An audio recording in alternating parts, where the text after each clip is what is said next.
Hello friends, आज के इस लेक्चर में हम देखेंगे कि ऐसा कौन सा कानून है जिसे काले कानून के नाम से जाना जाता है। ब्लैक एक्ट या ब्लैक लॉ कहा जाता है। इस कानून का नाम रॉलेट एक्ट 1919 है। भारतीय स्वतंत्रता के इतिहास में ऐसा एक समय आया था जब यह एक कानून पारित हुआ जिसे आज भी काला कानून के नाम से जाना जाता है।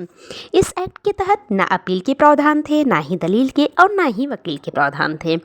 इस एक्ट का पूरा नाम अराजक और क्रांतिकारी अपराध अधिनियम 1919 था। इस एक्ट कानून को सर सिडनी रॉलेट की अध्यक्षता वाले सजेशन समिति के सिफारिश पर बनाया गया था। इसका कार्य भारत में क्रांतिकारी आतंकवाद को कुचलने के लिए एक प्रभावकारी योजना का निर्माण करना था। यह कानून 8 मार्च 1919 में तत्कालीन ब्रिटिश सरकार द्वारा लागू किया गया था।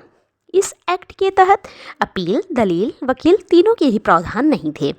जैसा कहा जाता है, अर्थात क्रांतिकारियों को गिरफ्तार करने के बाद सीधा जेल में डालकर सजा देने का प्रावधान इस कानून में दिया गया था। इस कानून के तहत पुलिस को अनगिनत अधिकार दे दिए गए थे। बिना वारंट के किसी संदिग्ध व्यक्ति को गिरफ्तार करने का अधिकार या किसी को शक के आधार पर भी गिरफ्तार करने का अधिकार और उसके बाद 2 साल तक जेल में डालने का प्रावधान था।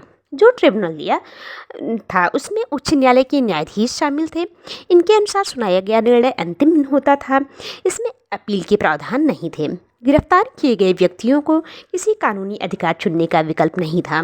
सार्वजनिक बैठकों पर भी प्रतिबंध लगा दिया गया था। ये वो समय था जब 1919 में गांधी जी का प्रवेश राजनीति में हो चुका था। उन्होंने इस एक्ट के विरोध में 6 अप्रैल 1919 को एक हड़ताल करवाया। दिल्ली में इसका बागडोर स्वामी श्रद्धानंद जी ने संभाली।